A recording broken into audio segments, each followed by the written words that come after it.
Hello, everybody. Welcome, welcome, welcome to my broadcast. I am Nichelle, the startup CEO. I hope and pray that you are having an amazing day, had a great, safe weekend, still social distancing.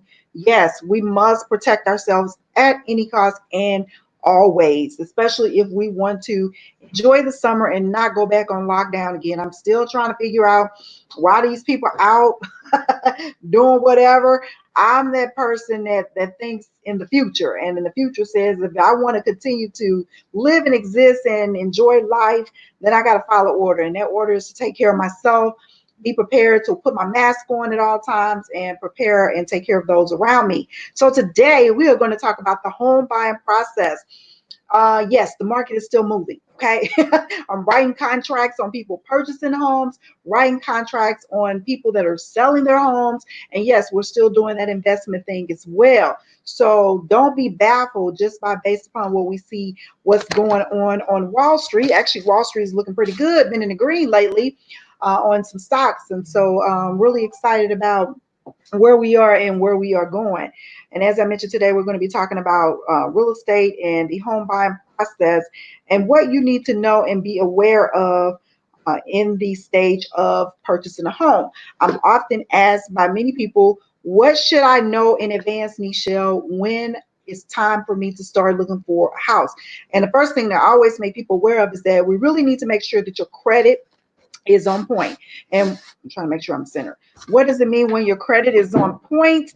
It means that you have an acceptable score that will allow you to purchase a home with a rate that you can afford. Okay. So we're going to go through some basic things today that you need to be mindful of when purchasing a home. The first thing that I want you to be mindful of is that before you go out and seek an agent, make sure your stuff is together. As I mentioned, the credit, and make sure you're prepared and ready to purchase a home because um, everybody's time is valuable, including yours. And it's so important that you are aware of that when buying a home. So the first thing we're going to talk about is knowing what to use when getting a mortgage and the type of mortgage that you're going to get. Now, I'm not a mortgage broker, and in fact, I'm going to have one on here very soon. I'm going to bring one or two people that I work with consistently when buying a home, and they are very knowledgeable. And I'm gonna bring them on here to explain the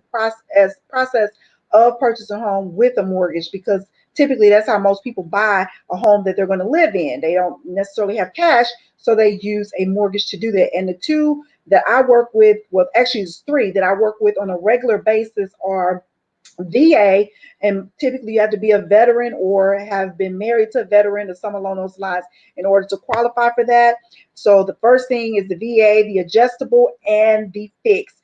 In today's market, you really, really want to pay attention. Most lenders are doing nothing but fixed rates, especially if you go FHA, that is a fixed rate. And you want to be mindful and know the difference between the terms of purchasing a home. If you're going to get an adjustable rate mortgage, that mortgage is going to fluctuate throughout the duration of you having it, and it can be very costly in the long run. So depending on your financial stability and liquidity, you want to make certain that you have what's available financially to afford the type of home that you're seeking. So an adjustable rate mortgage and a fixed rate mortgage. The most common is the fixed rate mortgage, and the adjustable basically is for someone who wants a little leverage in their mortgage and perhaps maybe some flexibility as well. So, first time home buyers, I always recommend a fixed mortgage unless you have financial liquidity and assets to help with the adjustment of the leveraging of the adjustable rate mortgage. Fixed rate, your payment is going to stay the same unless your insurance or your property taxes go up. That's the only thing that will cause it to kind of elevate a little bit. Even people with fixed rate, their mortgage elevates because of those two reasons. The market shift with insurance, perhaps maybe you have some claims or something that happened, or perhaps maybe the taxes in your area have gone up as well. So keep those things in mind. You need to be mindful of a fixed rate and an adjustable rate. The second thing that I want to make you aware of when you're purchasing a home, a term that you need to know is escrow. Now, escrow is so important because the money that's put in essence, is to help purchase a home.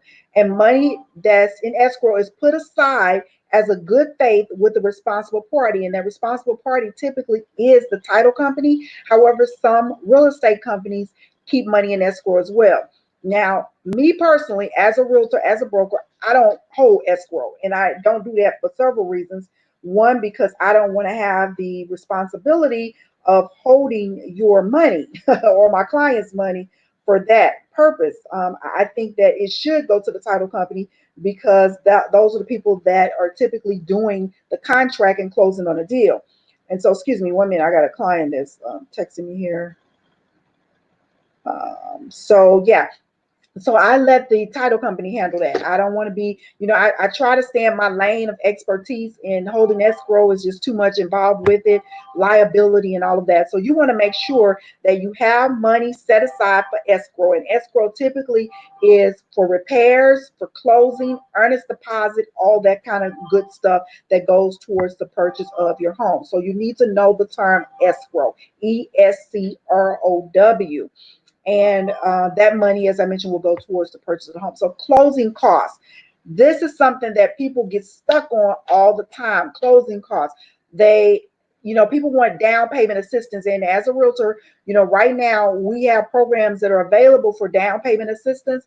And if you don't have first of all, let me just talk about down payment assistance. If you don't have the money to buy a home, I'm really concerned with people that seek down payment assistance, because that's just an intermediary to help you get a home. But if you don't have the money to buy one, I kind of steer away from those things. So it's nothing wrong with getting assistance to help you purchase a home, but make sure you got some money set aside just in case some things happen, and just because what you get may not be enough for closing costs. Closing costs is the total summation of what is required for you to transfer title from your name, from the seller's name to the buyer's name, you, the buyer. So you want to make sure that you have those funds set aside. But there are agencies that provide assistance for people that want to purchase a home. So check with your local realtor, check with your local municipalities, because typically it's based upon counties and area locales of where you live. They may offer I've seen anywhere from $500 to $5,000. Now, $5,000 may be a little extreme right now, depending on what market you live in. In my area, they're anywhere from $500 to $3,000, and typically you have to go to a class, and you have to pass that class, graduate from that class in order to receive assistance. And during the class, they teach you pretty much everything you need to know about buying a home, interest rates, as I just touched on earlier here. They talk to you about the requirements of owning a home, repairs, maintenance, all that kind of stuff. Just a breakdown of so many different things that a class purchasing a home is so efficient and effective for first-time home buyers. In fact, I recommend everybody to get some type of education, because if you don't, you could find yourself in a whole bunch of trouble purchasing a home as a first-time home buyer, because typically people are not going to explain these things to you. Typically, you don't know what to look up or to research. And so it's very important that you sit down with someone who's educated about the process of home ownership, and most of the time your realtor, because I go through this with all of my clients and talking to them about the basics of purchasing a home. And if there's any extenuating circumstances that I need to express, then we talk about that as well. But be prepared day one for closing costs. When you get paid, set some money to the side, just to make sure that you have a secure blanket, because you don't know what you're going to need for closing costs. And you kind of know that going towards the end of purchasing a home, you'll get a summation of what is expected of you to bring to the table. And to the table is the table of closing to secure the deed for the property. And so save money. Look for other resources, but save money. You can also get a gift.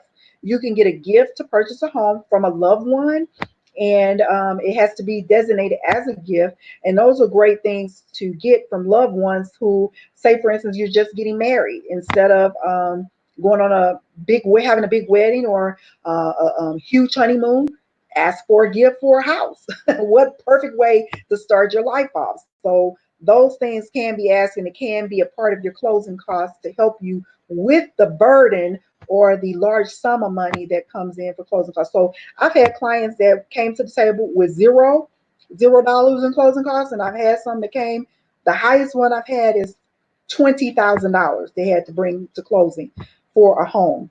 And that was because of other extenuating circumstances, debt that they owed, taxes, insurance, and all that kind of stuff. So it can be a lot involved in closing costs. It's kind of almost like a broadcast by itself. But again, I go back to the fact that you need to be prepared, ready, willing, and able to know that you're not going to get in the house little to nothing down as much as you used to back in the past. It still can be done, but very, very few of those cases happen in today's market, especially. Number four, I've given you three already. So number four is contingency. Sometimes houses are held up in contingency. And what are contingencies? Anytime you write a contract, it's contingent upon something, whether it's financing, whether it's getting a letter to show that you're approved for financing, whether it's you selling a home, whether it's the seller selling that home to move into another home. Most of the time, contracts have a contingency upon it, and it's a holdup stating when you can close on the house, basically. And that contingency has a provision that prevents the sale of the home taking place. So a contingency that I just had, as I just spoke of, was the seller was closing on a house in another state, and the contingency was for them to sell the current home before they moved into their new home. So we had a contract on the house that the seller was moving out of, but it fell through. And so with that regard, the contingency had broken from them buying the other house in another state because they did not sell their current home. So in order for them to purchase that home in another state, they had to have the property that they were currently living in closed and funded to get the money to purchase the new home. So contingencies, you need to be mindful of that, and your realtor should be able to explain those things to you. If there are any contingencies on a home, if the seller needs a contingency before selling, because a lot of times sellers don't want to move out of their house until they have someplace to go. Some of them don't necessarily care. I've had people to move out of their home and perhaps put their stuff in storage. Majority of the time they wanted to just settle until they found something they really liked. But some people, if they're moving out of state, it may not be as easy for them to do that. And especially if they need the proceeds from the sale of their current property to move into their new property. And so ask your realtor, are there any contingencies that I need to know about when purchasing this home? Also, you need to let the realtor know if you have any contingencies. Are you waiting on a big settlement to come through? Are you waiting for a relocation package or something along those lines? The more communication that you have with your realtor, the better off and the more smoothly the process will take place, because buying a home is stressful. Getting married is stressful.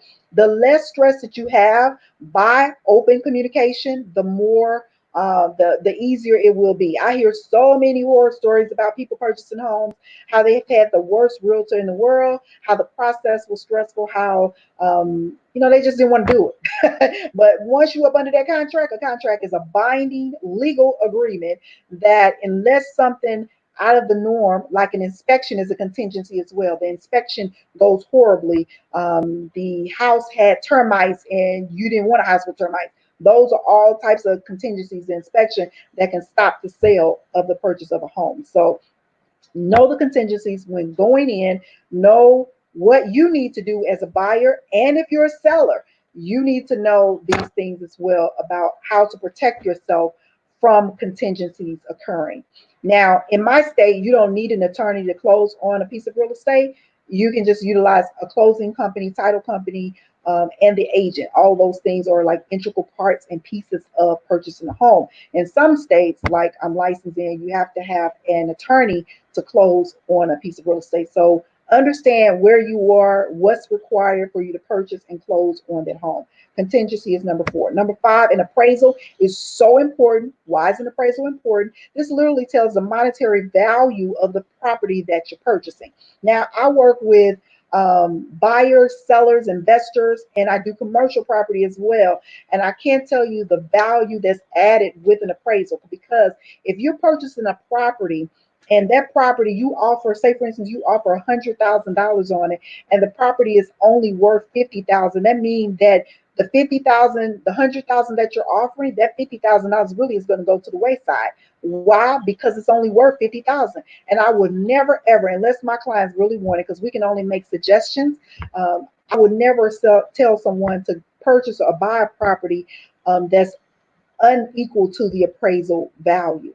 In fact, most lenders won't even let you close on a property for that amount unless you come into the table with that extra amount, which means if you're writing a contract for $100,000 and it only appraises for 50, you're expected to bring that extra $50,000 to the table upon closing, and that will be added to your closing costs, whatever the designated closing costs are. Now, let me just go back to closing costs real quick here.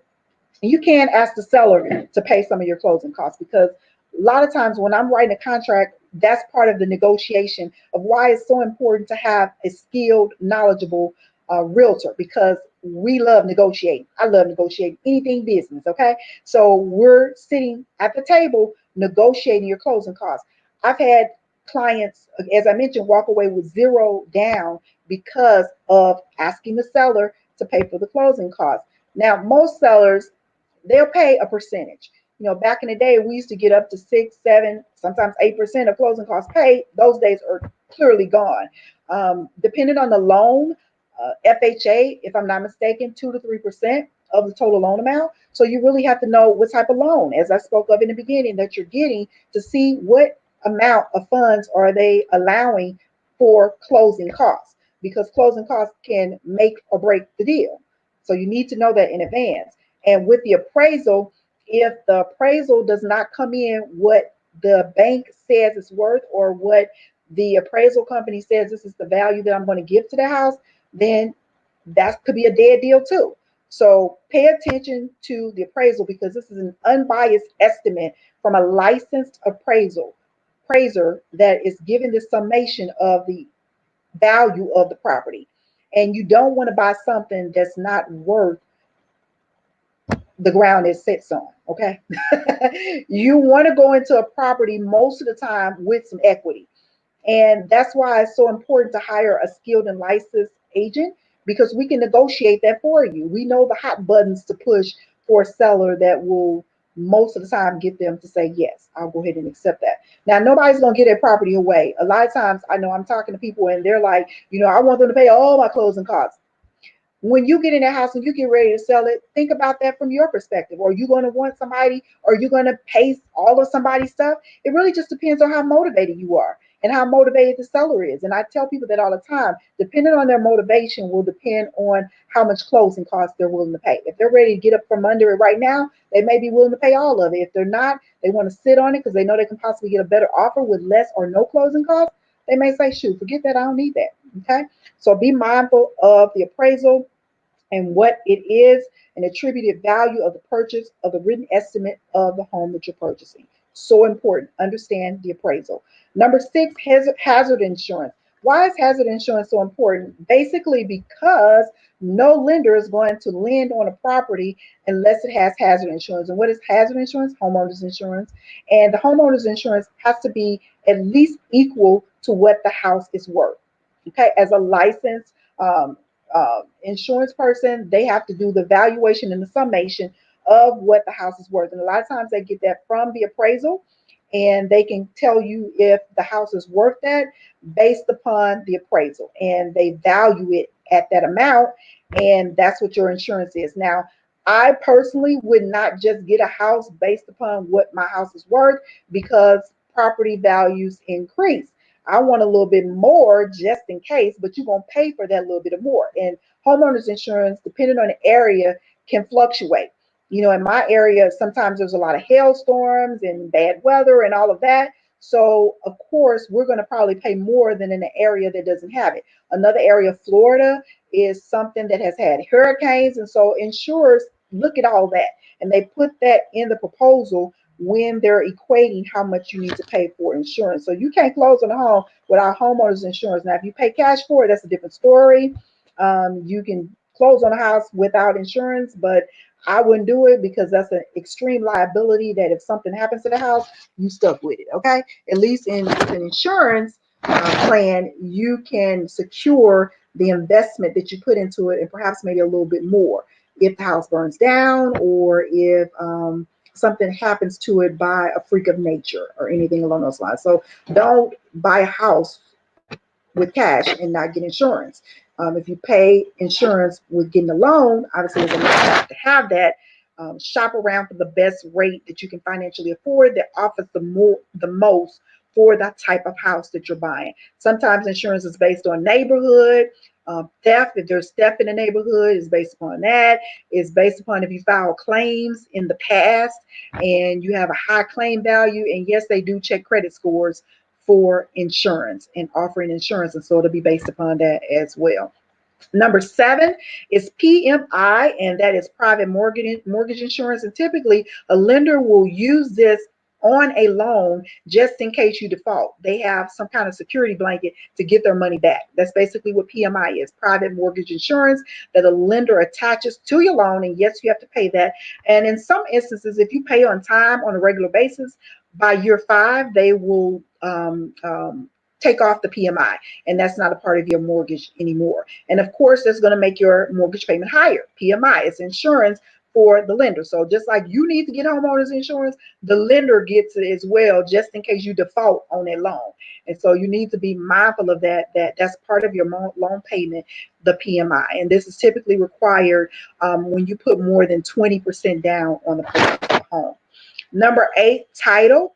Title is so important because, see, I ain't never understood people fighting over neighborhoods and stuff like that. I'm from this part of town. I'm from that top part of town. I'm like, where your title at? Okay.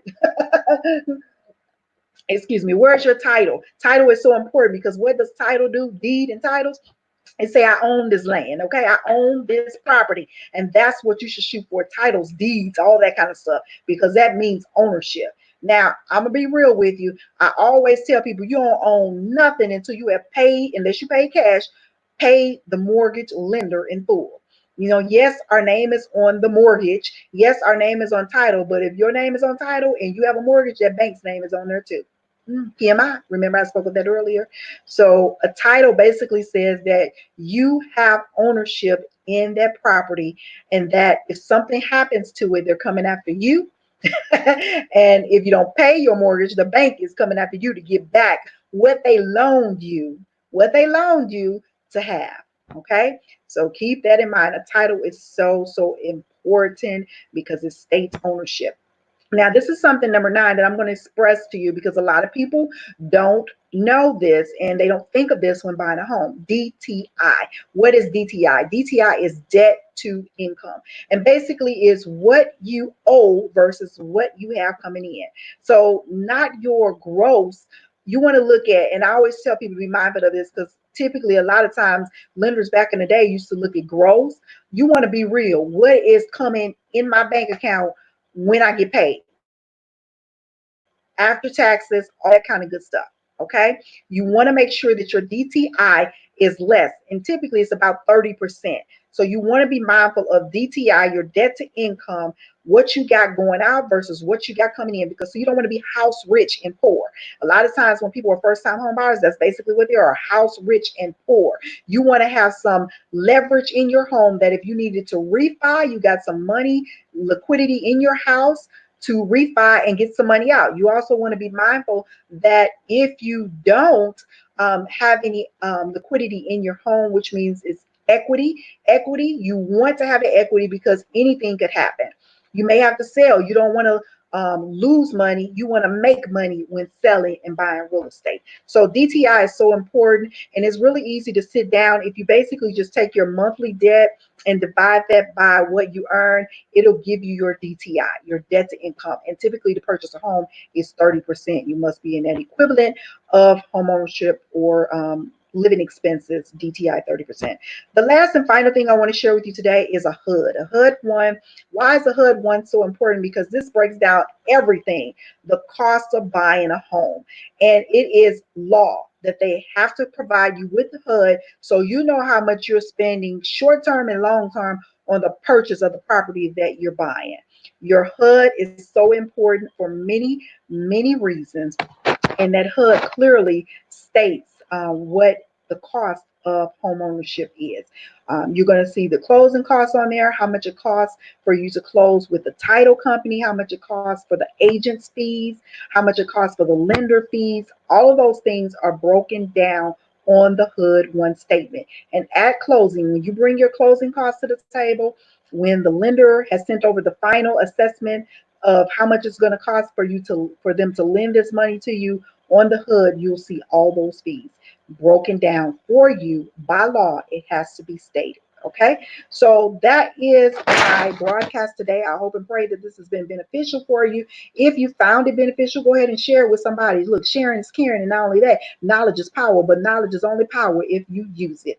I'm Nichelle, the Startup CEO. You can catch me on YouTube. You can catch me on Instagram at Nichelle Womack.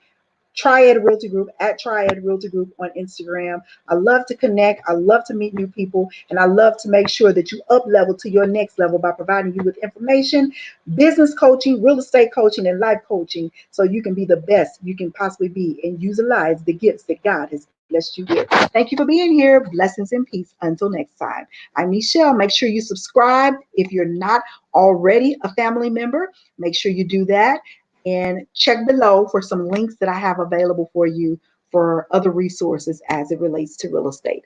Blessings and peace until next time. Talk to you later. Thanks for being here. Bye bye.